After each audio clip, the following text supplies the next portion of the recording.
Welcome back to my Let's Play guide for Minecraft SkyFactory 3. I'm TimeWillTellAll. And you watched me last time make the chicken pen. So we have an area now for all 84 chickens. And we also have an area to breed them so that we can start to get every single different type. I didn't finish the breeding, but the idea was that once you breed them and get a 999, or in this case an 888, you hatch that one using the egg nests, and then you breed the new chicken. So here we don't need this one anymore. With the smart chicken one more time, and you'll get a 10-10-10 of whatever chicken that you just did that with.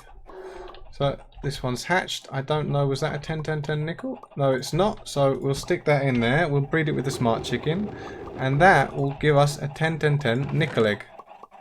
Sometimes you might have to wait a little while, and obviously if you're not using the fast chicken trick, then you will have to wait a little bit longer. If it bugs and doesn't give you the 10-10-10, you can simply make the 999 or the 888, breed the two together, the actual nickel with the nickel, and you will definitely get the one that you're looking for. The 10-10-10 version. I just need to hatch this one while I'm here, so I'm just going to sit on the egg as we did. We also, last episode, made this golden bag of holding, which lets us store our building materials in here instead of in our system. So regularly used materials we can keep with us. And we upgraded our backpack so there's more storage space, and it also has the restocking capability, which we can take advantage of when we're hammering and sieving. In this episode, we have redstone. So we made iron meshes as well last time, which means we can sieve dust for redstone. We can get redstone from the mob farm, or we can get redstone from our redstone chicken, which means we can finally start to automate.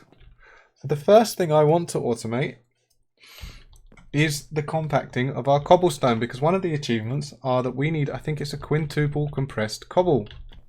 And to get that, we need a lot of cobblestone. Now we have access to iron, we can actually upgrade the speed that our cobble gens create cobblestone, and we can also make compacting drawers to store them and automatically compact them into their compressed versions. You can do that with bars, with anything that has multiple states. Generally, the compacting drawers will allow you to store them in multiple states and also take them out in those states. So here we can surround our cobble gen with iron to make a tier 2. I'm actually going to make 2 more cobble gens, which means I need some more buckets. And I actually need a lot of buckets because a lot of things we're going to make today take buckets. And if I just use those buckets to get 2 bits of water and 2 bits of lava, we can make our cobble gen. This one won't actually use up the buckets, but the next ones will. So we can make another 2 of these cobble gens. We can then upgrade all 3 of them to iron, and this means we will be getting cobble at a faster rate. Our small storage crate is already full, and actually our compacting drawers will hold more than the crate because they will compact all of this into a 9 grid, which means we can basically divide this by 9, and then it will store that in itself. And we can put another compacting drawer on top of that to further compact it, and we can put enough that we can automate the complete compressing of the cobblestone up to the quintuple level. To do that, we are going to need some transfer nodes and transfer pipes. So to get those, we need to make the pipes first. So I'm going to make 2 lots of the pipes because they're very useful. And I'm also going to make 2 lots of each node, because we are going to... Oh, I need some chests for that. So I should have some chests in here. Yeah. We're going to take it 1 step further, and we're actually going to also make the flat nodes because they're very useful and they allow you to make things in an even more compact shape. To do that, we need to make an anvil. We have lots of iron, so that isn't a problem. And then we're going to make 8 of those and 8 of those. So 1 standard becomes 8 flat. The only problem with the flat, so that they don't work with every inventory, and you can't speed them up with speed upgrades, whereas these you can. Both can be filtered, so sometimes you will have to use one or the other. In the case you've got a choice, I always prefer the flat ones because we've got a lot more space to work with. I'm just going to break that, and then we are going to need to make the compacting drawers. So the compacting drawers are just pistons and drawers. So if I come into here, and we'll put away a lot of this iron for now, and even the buckets for now, because we don't need them on the compacting drawers. Then we need, for the drawers, actually we need drawers, yeah, so you can use any drawer. So we'll just take 4 of these, or 5 of these, because we're going to make 5 compacting drawers. And we're going to make some pistons as well, which need plank, iron and redstone, so we'll take out some planks. So these are actually quite cheap. What am I missing? Pistons, and they're missing cobblestone, so I did need the cobblestone, yes. So I'm going to make 10 of those because it's 2 per drawer, and I can only make 2. Why can I only make 2? Because I need more stone, but we have more stone cooking up over here, making full use of our furnace. And I'm missing iron. Okay, and we have more iron in our bag. See, the good point of having all these things with you and all this mobile storage is that we don't need to run to anything. We've got everything on our person. So the only problem with the cobble gens, or not the problem, but something that was introduced in the new version, is that they can't automatically put into a drawer. They can only put into chests. So to make them put into a drawer, you need to add a flat transfer node or a normal transfer node and a pipe, and then put the drawer on top. Now that will be collecting cobble, and as you can see, it will automatically compact it. I'm going to take that one step further, and we're going to double compact it. So now it will take the cobble from there and take it again. And so we've got compressed, double compressed, and here we should have double into triple into quadruple. So actually, yeah, we need to just wait for that to get to a double, and then it will feed a double into here. So we need to feed this actually. So let's just stand here, we can right click, and it will keep picking up everything around us and feeding in all the cobblestone. There we go, nice and easy. And we can sort this out. So just remember, when you do this connection with any of these compacting drawers, that the one above, you need to make sure you feed in the right thing. Otherwise, it doesn't take you to the level that you want it to be compacted at. So there we go. Now, yeah, now you can see, because there was one of these available, it took the double into here, made it triple, and then made it quadruple. And we can add another one on top and another one on top of that, or even next to it, and we can turn it all the way up to quintuple, which will allow us to tick off the achievement. But for the moment, I'm just going to leave it at 2. I'm just showing the concept, and I will add more later on. For now, I would like to automate the lava production. So to do that, it's a similar idea. We put a cobble gen here, and we feed our crucibles. So if I stick, and I don't know why I still have that in my bag, and for the moment I guess I can leave those. If I stick an item transfer node here, and if I hold control, and when I right click, it will actually say don't take from what I'm connected to, but take from what's going to be connected to me. So when I put this here, that will now start feeding cobblestone into there, and you can see it working. Because we can't put flats unless they're directly connected, we'll need to use normal transfer nodes with transfer pipes to then take out of the cobble gen on this side and feed the other 2 crucibles. So we just stick one on either side, and now our cobble gen is feeding all 5 crucibles. And we have a lot of spare cobble here, but we're not really gonna, well, our cobble gen will be making a lot more, so I feel like it's okay to just get rid of that for now. Save us some space. One step further to this is that we can then extract all of the lava and put it into a machine, a tank, or whatever we want. In my case, I'm going to be using this cobblestone tank, and I'm going to stick it here. So we are going to get a transfer node again, but this time we're just going to right click, because we want to take lava out and we want to put it directly in the tank. But because we have 5 crucibles, that's going to fill up very, very quickly, which means that I am actually going to upgrade that to a tier 4, because we have redstone, and redstone is tier 4, and that will allow us to hold 256 buckets of lava. So while we're doing whatever we're doing, we are constantly generating lava that we can then use for power or anything else. And if we really want, we could break it and take it with us. So similar to before, we made the wooden and we had to make the cobblestone upgrade to turn it into a cobble. We need to make the tier 3 upgrade. So if I say tank, the tier 3 we can use many things. I'm going to use iron because we have a lot of iron. So for that we just need some stained glass and some iron. Then I'm going to make a tier 4 upgrade and we have a lot of redstone, so I'm going to use that. And the next is diamond and emerald, but we don't really have them resources yet. And I think 256 buckets is enough for now. So we just right click, turn it to iron, right click and turn it to redstone. So now we're feeding these and we're collecting the lava, which we can later use for many things. So I'm going to tick off our tier 2 cobble gem. I'm also going to tick off our tier 3 and 4 tank, our transfer node and pipes. And what we're going to do here is I'm actually going to use a different tank. So I want to show you another one, which is the fluid tank. This just costs iron and a bit of glass, because iron into iron bars, and then iron with bars and glass, and you get a fluid tank. This one's a little bit smarter than the other one, because this one you can actually configure and you don't need the transfer nodes, as long as it's touching.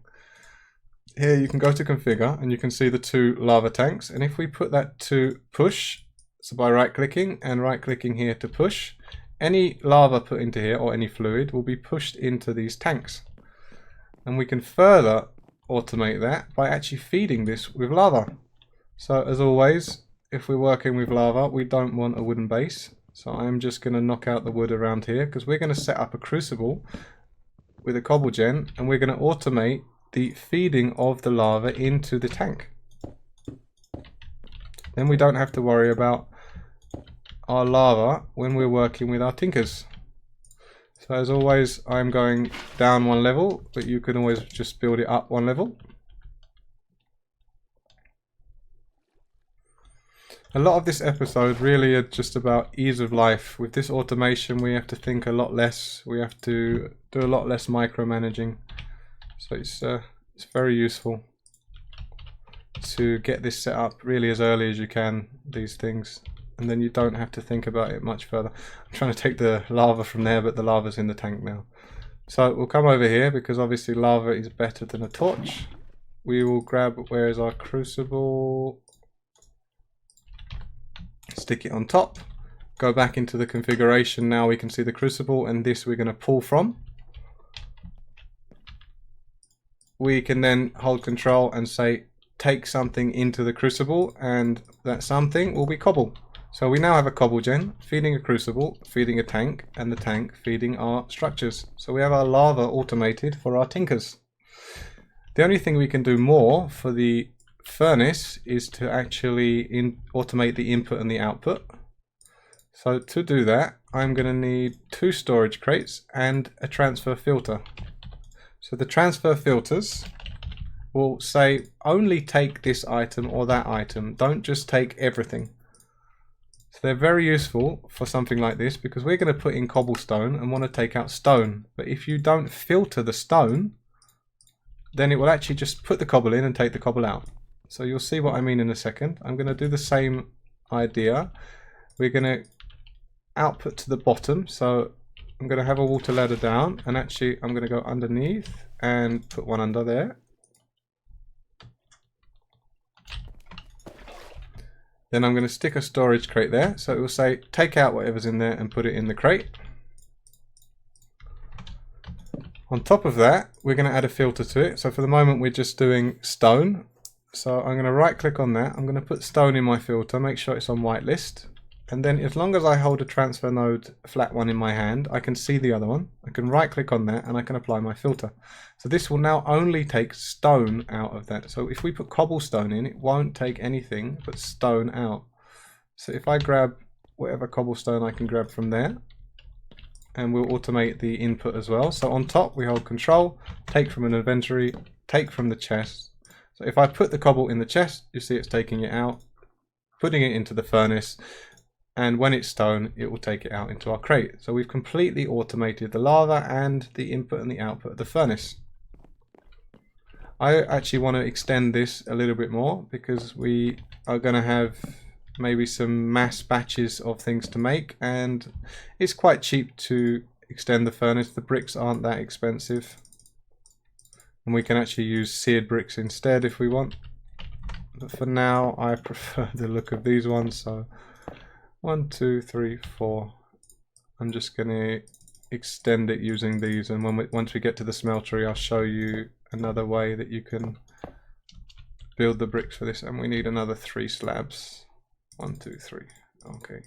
And actually saying that, I think I already have some in here as well. Yeah, so let's make sure we don't overuse. Our furnace is bigger. Our furnace is automated. You see, it's gone in. I don't know, no, nothing's done yet, but when it's done, we'll have stone at the bottom. With our smeltery, I'm going to go a little bit further than that because we're actually going to connect it up to our tank. So I'm going to leave this gold in there for now because I'll be able to use it later to show exactly how it's working. To begin with though, we're going to automate the input. Exactly the same concept. Get down underneath because with a smeltery we can build up to expand it, so I want to feed it from the bottom. And same idea, hold control here because we're going to be taking from a chest. Okay. Stick that there and a storage chest there, storage crate there. So now if I put something in here, it will take it into the smeltery and start to melt it down. What we're going to do is as well, because I don't have so many bricks right now, but I do want to expand the smeltery, I'm just going to take off this top layer because I'm going to make it a 4 wide and I'm going to make it connect directly to the tank, which I've also realized I've built a little bit too close. So we can just take this out. And then we're going to need to take the floor out as well because we're going to need to extend it over there. And what I want to do is actually put that floor in before I break the basins and everything, otherwise we'll lose them to the nether, to the void, and we don't want that. So let me just pick up these seared faucets, and I'm really running out of bag room. So for the moment I'll put away all of this because I don't need any of it right this second. And that will let me break these and collect them without losing them to the void. Yes. And there. Okay. And I do want to take this one further. So with the smeltery, we've automated the input, which means we can just drop ores in that chest and it will start to smelt them down. Now we need to automate the output. And the way that I'm going to do that is that we're going to actually automate it directly outputting into our tank so that we can then take from the tank, and I can leave them. We can not have to worry about mixing the metals together. We can just drop stuff in and it will automatically be taken to the tank. To do that, we connect them directly to each other and we use a liquid transfer node on the drains. So we put on the drain here, we put the drain for the tank right next to that, and then we fill the bottom of the tank. So I'm actually just going to make a small one for now, and I'm going to remember to put a torch up there because otherwise mobs will spawn there. So that's a 2, and I want to make it a 3 by 3 for now. Once we get a bit more, we'll extend it further. And I'm just going to get out my step ladder as well because it will just make this a little bit easier when we want to deal with it. So I need 1, 2, 3, I need 9 glass. I currently have 4, so let's make another 5 glass. 1, 2, 3, 4, 5. Stick that on top of here. Then we need slabs to cover the top or bricks. I've actually got 4 of those and I can make another 5, 1, 2, 3, 4, 5 to cover the top of this. And saying that, I'm a bit special with the tank. The one thing that I also forgot last episode, although it didn't really matter, is that you don't put the middle bit. But again, make sure that you have light because monsters can actually spawn in your tank if you make it too big, because you don't have a center portion, and that's actually a spawnable spot if there's no light there. As you can see, that's actually a block, but supposedly it thinks a monster can spawn there. So now we have a smeltery connected to the tank, and once we put our tank controller in, you should see that gold ore move directly into our tank. And there we go. So we can automate the export of that into either bars or blocks by putting our casting basin here, our casting table here, with our, obviously our ingot cast. We're going to put a small storage crate in the middle, but what we're going to need are 2 item transfer nodes. So we're going to need 2 flats. So actually I'm going to need to make another lot of flats because we're running out. You see how quickly these things are used up when you start to automate things. Okay, so we're going to take from the basins and we're going to put into a chest, not on that side, on this side. I didn't even think I could fit it down there. Okay, so we'll have a crate in the middle. So when the bar is made, the ingot's made, or the block, it will automatically export it. To actually automate the pouring, because otherwise we have to keep right clicking, and I need to make one more drain. Oh, I have enough to make one more drain, which is great. So let me just take this out, stick a drain there as well. Then we can put this away for now so that we don't keep dealing with that. So I need to make a redstone clock. So that is just redstone, stone, and a redstone torch. I believe we have redstone torches from our mob farm, but you can make them quite easily anyway with just a stick and some redstone. And then recipe's not 2 by 2, so we need to make 2 of these clocks, and we stick 1 on top of each of these faucets. We also need to remember to make 2 levers, which we can't make with that stone, which you need to quickly go and grab some cobblestone so we can turn them off, because once we have a lot of different liquids in there, we don't want to just keep pouring them. It can cause issues. Yeah. So we have our control, our on and off switch. Stick 1 on there and 1 on there. Turn them off and you can see the animation stops, so that's how you know they're off. And this one, because it was on, it actually started pouring the gold directly into here. So we need a bit more gold to fill that block up, but I want to show the whole thing. So we drop any ores we want to melt down. The Smeltery picks them up, melts them down, moves them across to here, and then we can automate it, for example, into ingots or into blocks. I'm going to leave that one on, and what it will do is it will keep pouring that gold when it's melted into there. If it makes a whole block, it will put it into here. And we actually have 2 ingots because that was working as well, and we're going to need probably those in there so that we can at least finish that block. And you can see it's working, and we can just stick anything. So we have now made our fluid tank, we've made our filters, put them to use, and we've automated our tinker's structures. So we can easily handle any metals that we need to now. And I hope that that is going to be enough to fill that block. Otherwise, of course not. So we need one more iron bar to actually fill the block. We'll just leave that like that for the moment. But the idea is there. You can see what is actually going to be happening. So the next part of this is that our mob farm is overrun, and we need to deal with it because at the moment. Don't need the obsidian. At the moment we are suffering. We are not benefiting because we have so many loot bags and mob drops that aren't being picked up. So to solve that, I'm going to be making a colossal chest, and we're going to be automating the loot bags with our compacting drawers. So to do that, we will just sort out this inventory so I actually know what's going on. I need my filters for the compacting drawers, and I'm going to need lots of item filters. Hopefully that's enough. If not, we can always make more. And I'm just going to put away the bucket of wool. No, we'll need that as well. So with the colossal chest, it's a storage system that is very useful, and you can build them multiple sizes. One of the achievements is to build a massive 16 by 16 one, but we're not going to do that for now. We're just going to make a small one. So we need to make a 5 by 5, so maybe not a small one, but a medium size. So we need a lot of chest walls.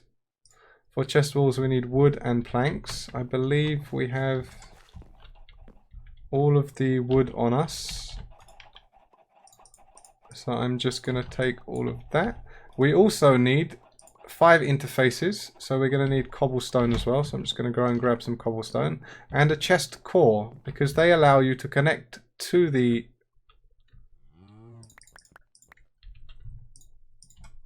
to the chest with transfer nodes and things like that, so you can actually automate the resources inside them. So let's make some chest walls. And I don't know how many off the top of my head, so I'm just going to make the wooden ones because they're quite cheap. I know I'm going to need more than 16 because the bottom is 25 alone. And we're going to make it over here. So I'm actually going to make it directly underneath this. So this top of our chest is going to be here. Okay. So, and that is actually going to be all interfaces. So let me just set that up as well. Did I actually get enough stone? I got 9. I only need 5. Yeah. So the interfaces, because we're going to connect to the very top of our chest, and we're going to actually link them up to our compacting drawers and our recycler. Then we need another 20 of the walls, because we're going to want to build it 5 by 5, and the top is 25 minus 5 for the interface. Sorry, we need 19 because we're going to put the core on top as well, so that we can access. We have another port that we can use if we want to access the inventory using any transfer nodes or anything like that. So I'm going to stick the wall along here. Okay, and we're going to definitely need, so we need another 9 in the middle, so let's just quickly make the 9, and for that we need planks.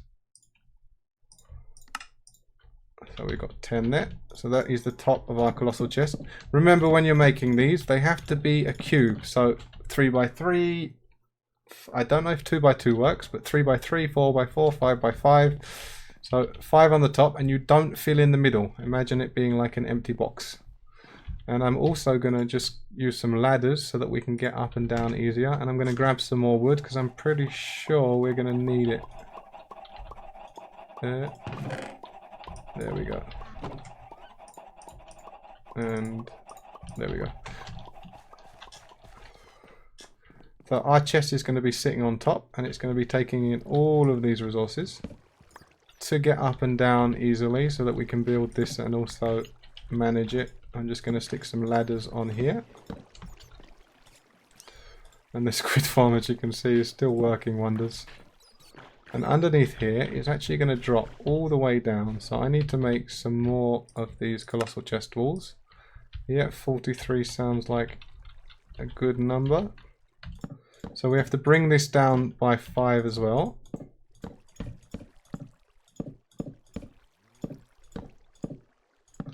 But actually I'm going to say, so that's 1, 2, 3, 4, 5. So actually it hits our basement perfectly. 2, 3, 4, 5, and we can just fill in this wall. Make sure we fill in the floor as well. And the good thing about the colossal chests are that they're very cheap and they hold a lot of items. What I'm going to do is I'm going to update my file after this episode to include the storage space for as many of the storage options as I can think of, so that you can compare the sizes when if you want to make something for a reason. You can check to see what the chest can hold versus what a storage crate can hold. And there's actually a formula that you'd have to put in a number, like I want to make a 5 by 5 of wood, and it will tell you, well, 5 by 5 of wood can hold this many items. So you will know exactly what size you'll get, because you can't actually see the number of spaces in one of these. It's one of the only problems really, is that you have to just know how much they hold, otherwise you might make too little.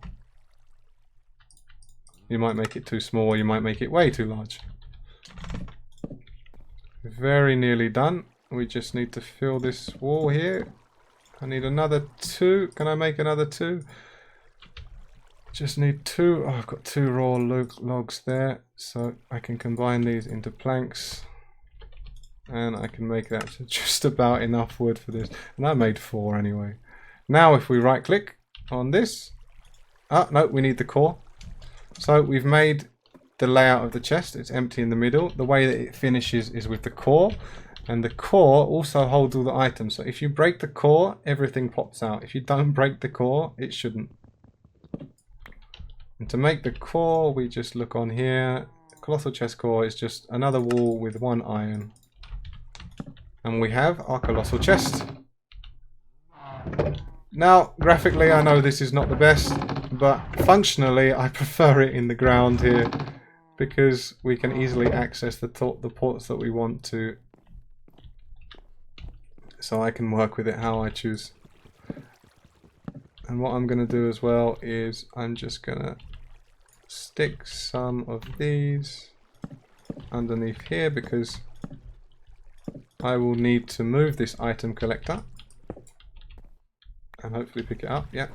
So now our item collector, as long as we attach it to one of the interfaces, is going to feed directly into the chest, and you can see how quickly it's working already. And that is how much extra we had in there that wasn't being put into the crate. And if I just stay away from that and break that, then now all of that should be in here as well. And if we use the middle mouse button, we can even organize it. The only problem is we can't really see completely what's in it, but for the moment that's alright, it's good enough.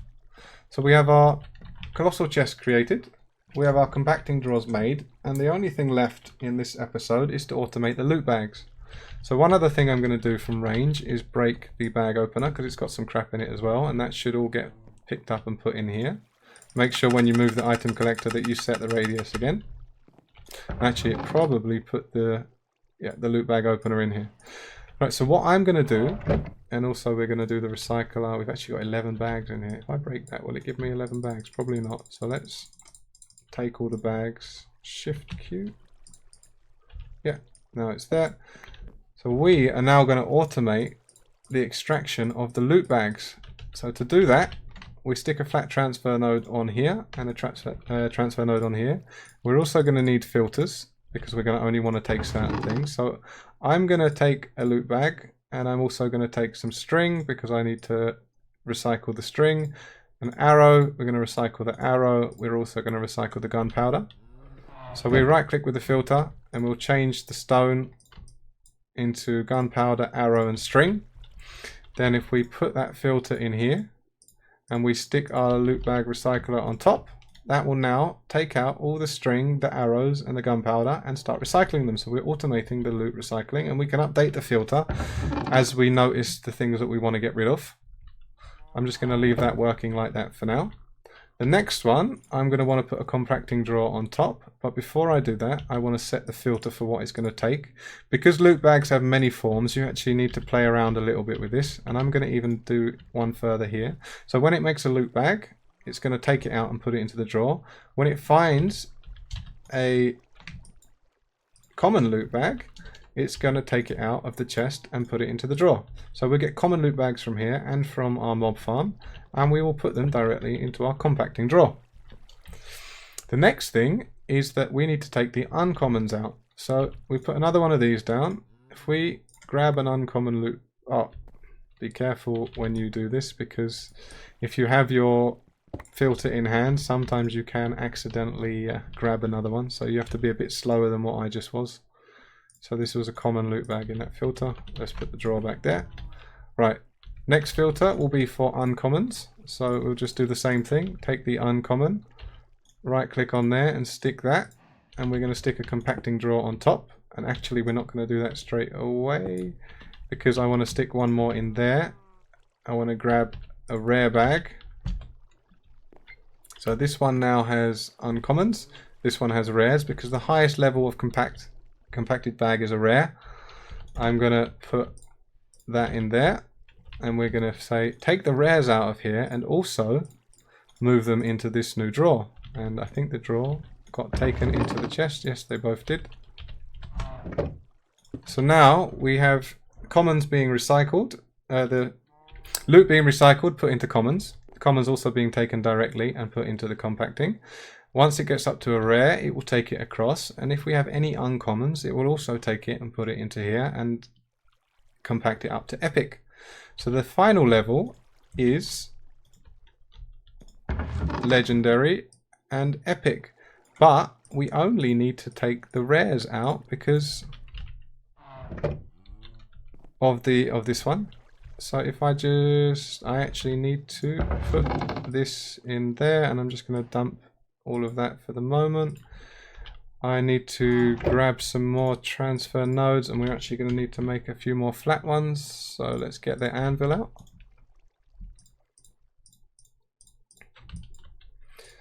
And we're also going to need a few more filters as well. Did I already recycle all that string? No, I didn't. Or did I have sticks? I can make them. So I'm just going to make a few more filters. This is quite filter intensive. And you can actually set it up how you choose to use it. Because I'm compacting them up to the very highest level, but you don't need to do that. You can leave them in one. You can start doing the commons, the uncommons. I'm doing it this way to show you the complete setup that I use, but I will actually set up a bag opener to take out the bags that I also want it to open and put them back in.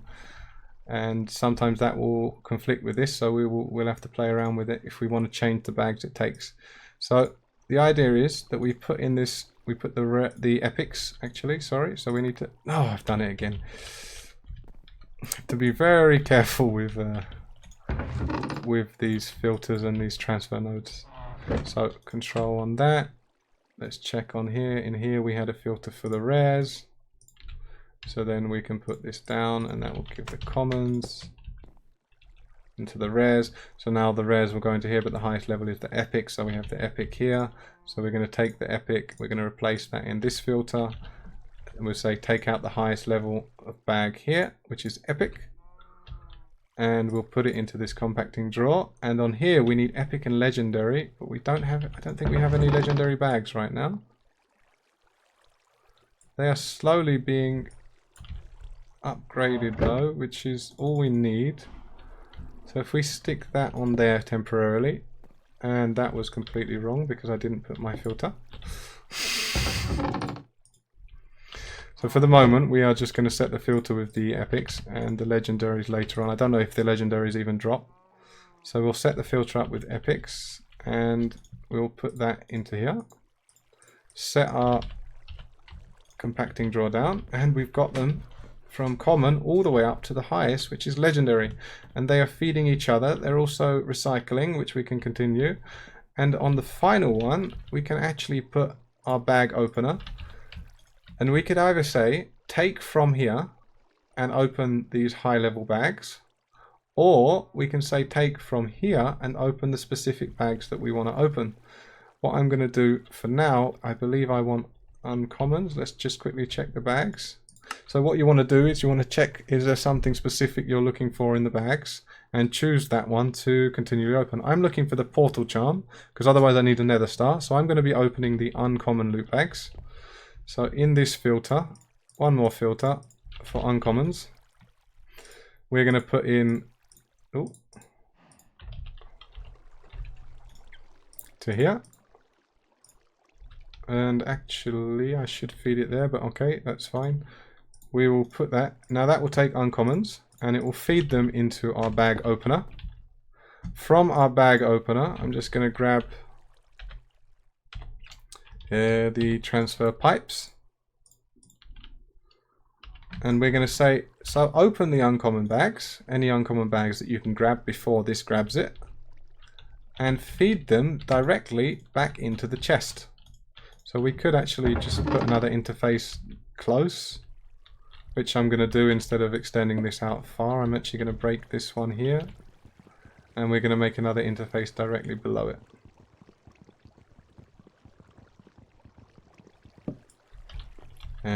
So we need interface, and we need 4 stone. I think we have the stone as well. Yeah, we just didn't make the interface. So now it will open the uncommon bags, feed the loot back in. It will also compress the bags all the way up. So they'll be competing. So you can obviously turn off the uncommons being taken by just removing them from your filters. Or you can even filter them back in and then take out the uncommons into your loot bag opener and then put the loot back in here. So then you can handle the drops, and the more and more things that you get in here, the more and more things you can add to your filter to recycle or change your bags. And then you can even connect this with the interface to your drawer or storage system, so you've got complete automation of your loot bags. I hope you enjoyed this episode. This is the first little bit of automation that we've done. Next episode there'll be a bit more, and we'll also probably be going to the Nether to set up a platform for our chickens. On the top is the most recent uploads. You might like it if you like this, although it might not be Minecraft, it might be something else. On the right is the next episode in the series. On the left is the previous, and in the middle is me click on me, subscribe, like, dislike, leave me some comments, let me know your feedback. I do this for you and I hope you enjoy it. Have a good day. Bye bye.